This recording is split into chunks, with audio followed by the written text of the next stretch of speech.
লেবাননে দক্ষিণাঞ্চলের বিস্তীর্ণ এলাকা নিজেদের নিয়ন্ত্রণে নেয়ার ঘোষণা দিয়েছে ইসরায়েল। মঙ্গলবার ভিডিও বার্তায় দেশটির প্রতিরক্ষা মন্ত্রী ইসরায়েল ক্যাটস বলেছেন, সশস্ত্র গোষ্ঠী হিজবুল্লাহর বিরুদ্ধে চলমান অভিযানের অংশ হিসেবে এই পদক্ষেপ নেওয়া হয়েছে। এই লক্ষ্যে এরই মধ্যে লিটানি নদীর 5টি সেতু ধ্বংস করেছে ইসরায়েলি বাহিনী। অন্যদিকে হিজবুল্লাহ দক্ষিণ লেবাননে ইসরায়েলি সেনা মোতায়েন বা দখলের যে কোনো প্রচেষ্টাকে প্রতিহত করার হুঁশিয়ারি দিয়েছে।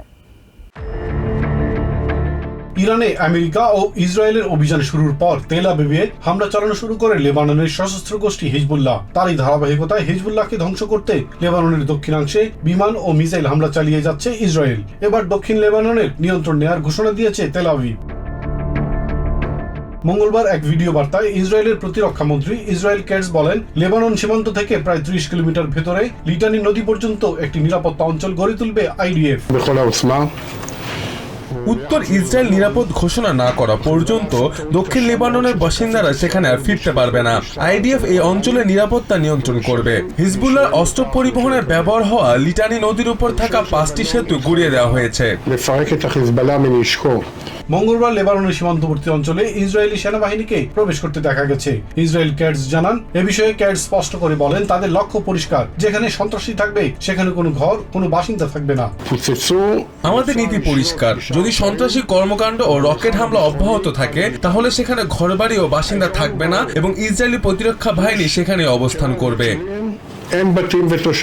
রয়টার্সকে দেয়া এক সাক্ষাৎকারে হিজবুল্লাহর জ্যেষ্ঠ আইন প্রণেতা হাসান ফাদলাল্লাহ বলেন, লিটানি নদীর দক্ষিণে ইসরায়েলের যে কোনো দখলদারিত্বের চেষ্টার জবাব প্রতিরোধের মাধ্যমেই দেওয়া হবে। লিটানি নদীর দক্ষিণাঞ্চল দখল করে সেটিকে জায়নিস্ট সত্তার সঙ্গে যুক্ত করার চেষ্টা ইসরায়েলের দীর্ঘদিনের লক্ষ্য।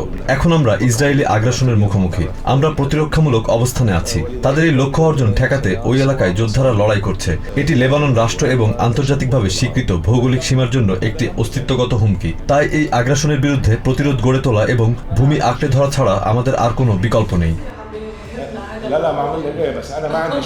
গত 28 ফেব্রুয়ারি থেকে লেবাননে ইসরায়েলের হামলায় এখন পর্যন্ত 1000-এর বেশি মানুষ নিহত হয়েছে। Ilias Kamal, TVN 24 news desk. New York থেকে সম্প্রচারিত টিভিএন 24 টেলিভিশন বিশ্বজুড়ে বাঙালির কণ্ঠস্বর।